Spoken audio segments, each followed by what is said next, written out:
आज मिस्टरांना भजे खायचे, तर मी आता हरभऱ्याची डाळ दळायला देते. पीठ संपलेलं आहे आणि ही आमची डाळ विकत आणली होती थोडीशी, त्याच्यातली काही उरलेली आहे आणि गिरणीत दळायला देते. आता सासऱ्यांकडे दळायला देऊन टाकते, ते दळून आणते.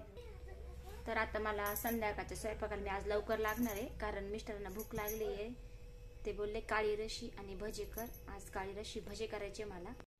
तर संध्याकाळचं रुटीन मी कधी शेअर नाही करत, पण जेवढं मी तुम्हाला तेवढं दाखवते. आणि माझी दिवाबत्ती झालेली आहे देवाला, महाराजांपुढे दिवा लावलेला आहे आणि मग आता मी स्वयंपाकाची सुरुवात करते.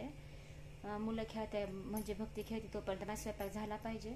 कारण सासूबाई बाजारामध्ये भाजी विकायला गेल्या आहे, त्या नाही आहे सांभाळायला, त्यामुळं.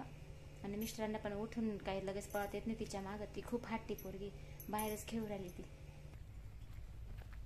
भाजीला आले मी कोथिंबीर घ्यायला, रशीला, काळ्या रशीला कोथिंबीर टाकायची. मग आता थोडी आहे ती वावरामधली एखादी काडी घेऊन जाते मी. आणि आता या वावराला पण फुलांना थोडा फुटवा आलेला आहे छानपैकी. 15 एक दिवसात म्हणजे 8 दिवसामध्ये हे वावराची फुलं चालू होईल. तर मिस्टरांना थोडं चांगलंच लवकर बरं लागू दे देवाला म्हणा. तर त्यांना पण काम करायची खूप इच्छा आहे, पण त्यांना बसता जास्त वेळ येत नाही आणि त्रास होतो बेड रेस्ट दिल्यामुळं. पण जेवढं शक्य होईल तेवढं ते मला मदत करू लागत असतात.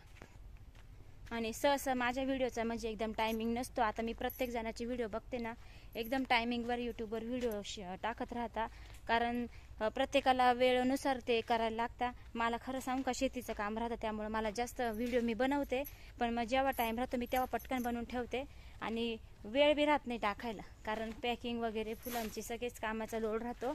तर मी तरी पण रोजचे रुटीन माझी व्हिडिओची मी चालू केलेली आहे, त्यामुळे आता काही टेन्शन नाही. रोज माझे व्हिडिओ तुम्हाला येत जातील. कोथिंबीरीला आले फुलं, म्हणजे त्याला आता धने यायची सुरुवात झाली आहे. ती काय थोडी थोडी टाकली होती, पण बघा वेळेला हीच आता आपल्याला कामं येते. भाजीला पहिले मला कोथिंबीरीशिवाय अजिबात आवडत नाही, म्हणजे नसले का मी ॲडजस्ट करते, आज काही नाही. पण हाय आपल्या वावरामध्ये म्हणायची थोडीशी. आता उद्या बरोबर थोडेसे धने टोचून देईल, म्हणजे टेन्शन राहणार नाही. आणि आमच्या ह्या पॉली हाऊसमधली जी पालकाची भाजी ना, ती एकदम निरोगी, एकदम छान लागते. आणि त्याला काही आम्ही कडू पावडर वगैरे मारत नाही. माझ्या सासूबाईने ते कडेला भाजी टाकली पालकाची, ती पण एकदम छान झालेली आणि खायला पण एकदम छान लागते.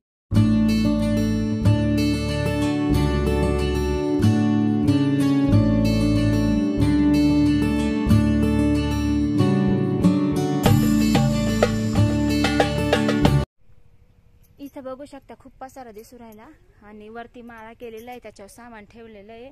हे जे पोते आहे ना, आमच्या पत्र्याचं घर असल्यामुळे उन्हाळ्यात खूप गरम होतं ना, त्यामुळं पत्र्यावर आम्ही उन्हाळ्यामध्ये हे पोते आथरून देतो. मग ते ओले करायचे, मग थोडा गारवा राहतो मुलांसाठी. आता मी काळी रशीचा सगळा मसाला तयार करून घेते आणि लगेच काळी रशी करून घेते आणि त्याच्यासोबत ढवळा भात करते, पोळ्या करते, भजी करते. मग माझा स्वयंपाक कंप्लीट. काळ्या रशीसाठी लागणारा मी मसाला आधी तयार करून घेते. कांदा वगैरे गरम परतून घेते, त्याच्यानंतर लगेच मी वाटून घेते रशीचा मसाला.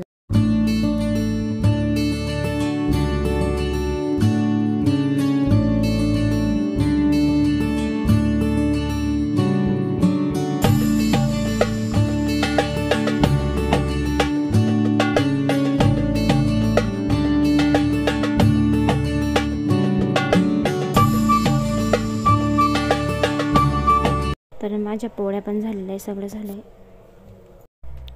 भजे करण्यासाठी मी तेल पण गरम केलं, भजे पण माझे तळून झालेले आहे. आता फक्त जेवण करायचं आहे. मिस्टरांना लागली भूक, तर मी आता त्यांना जेवायला देते. भेटूया नंतरच्या व्हिडिओत, तोपर्यंत बाय बाय.